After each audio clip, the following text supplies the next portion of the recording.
Hello everyone, আসসালামু আলাইকুম। আমি বাংলাদেশি এসে ডেইলি ব্লগস থেকে সবাইকে স্বাগত জানাচ্ছি। আশা করি যে যেখান থেকে আমার ভিডিও দেখছেন সবাই সুস্বাস্থ্য নিয়ে ভালো আছেন। আমিও আল্লাহর রহমতে আমার ছোট্ট পরিবার নিয়ে সুস্থ আছি। এই তো আমি সকালের নাস্তা দিয়ে শুরু করেছি ভিডিওটি। তো আমি সকালবেলা চালের রুটি বানিয়েছি আর ফ্রিজে মাংস রান্না করা ছিল, সেগুলো বের করে নিয়েছি, নিয়ে গরম করেছি। এই তো নাস্তা শেষ করে তারপর ভাবলাম দুপুরে আজকে সরিষা ইলিশ রান্না করব। তারপর ইলিশ মাছ কেটে নিলাম। আমি এভাবেই ফ্রিজে ইলিশ মাছ রাখি, আস্ত ইলিশ মাছ।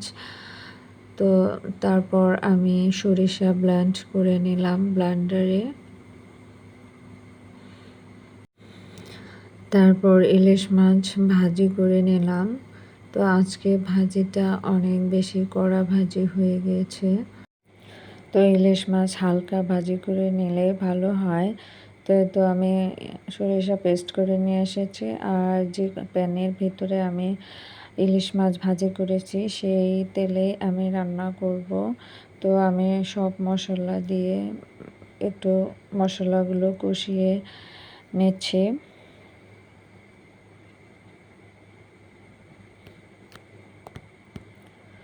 তো এদিকে ছোট মাছ রান্না করছি।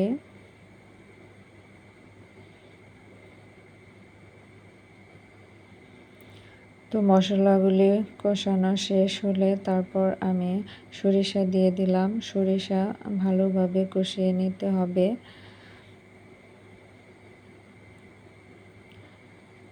এমনভাবে সরিষা কষিয়ে নিতে হবে যেন সরিষা তিতা চলে যায়। তো কালো সরিষাটা একটু তিতা বেশি হয়। হলুদ সরিষা দিয়ে রান্না করলে ভালো হয়। হলুদ সরিষাটা আমার কাছে ছিল না, তো আমি কালো সরিষাটা দিয়ে রান্না করছি। এই তো সরিষা কষানো শেষ হয়ে গেছে, এবার আমি মাছ দিয়ে দিলাম। মাছ দেওয়ার পর আবার 10 থেকে 15 মিনিট কষিয়ে নিতে হবে।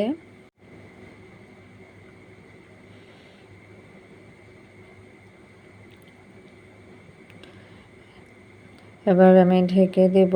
তারপর এই তো 15 মিনিট পর রান্না হয়ে গেছে।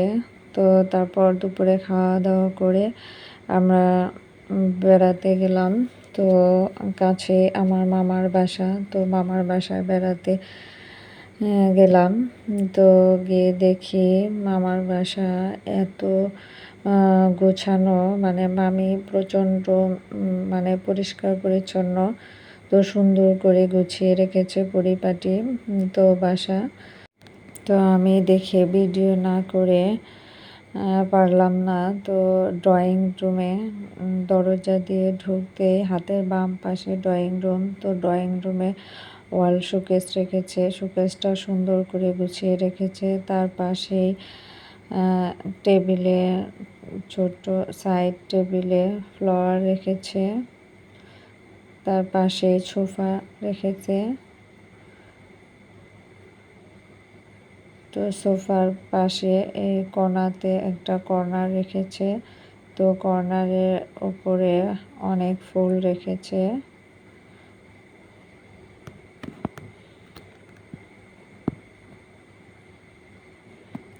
তো আমি যখন ভিডিও করতেছিলাম তো কারেন্ট ছিল না, এই জন্য ভিডিওটা ভালো আসেনি, ভিডিওতে মানে স্পষ্ট হয়নি ভিডিওটা। তো প্লিজ আপনারা বুঝে নেবেন।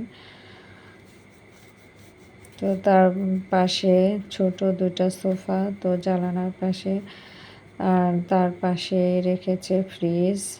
তো ফ্রিজের উপরেও একটা ফ্লাওয়ার রেখেছে, আর ফ্রিজের পাশ দিয়ে ওয়ালমেট লাগিয়েছে। তারপরে আমি চলে গেলাম মামা যে রুমে থাকে। তো এই রুমে একদম সিম্পল, তো একটা শুধু আলমারি রেখেছে আর একটা ছোট্ট আলনা রেখেছে। তো আলনাটা আমার খুবই পছন্দ হয়েছে, মানে জায়গা কম, অল্প জায়গার ভিতরেই রাখা যায়। এটা মামি অর্ডার করে বানিয়ে নিয়েছে ছোট করে।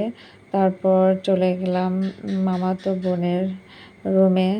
তো এখানেও তো সুন্দর পরিপাটি গোছানো। তো কোণাতে একটা মানি প্লান্ট ঝুলিয়ে রেখেছে। তারপরে ছোট্ট একটা শোকেস রেখেছে, শোকেসের উপরে লাকি ব্যাম্বো গাছ রেখেছে।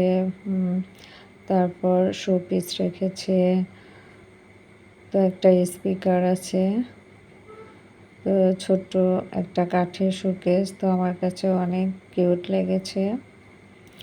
তারপর ওর পড়ার টেবিলের অবস্থা, এই পরিমাণ বই টেবিলের উপরে তো গুছিয়ে রেখেছে। এত বই তারপরে সুন্দর করে গুছিয়ে রেখেছে। তারপরে পাশে রেখেছে ড্রেসিং টেবিল। তারপর বারান্দা, তো বারান্দা খুবই খোলামেলা, এখানে দাঁড়িয়ে সুন্দর প্রাকৃতিক দৃশ্য দেখা যায়। তারপর চলে গেলাম মামাতো ভাইয়ের রুমে।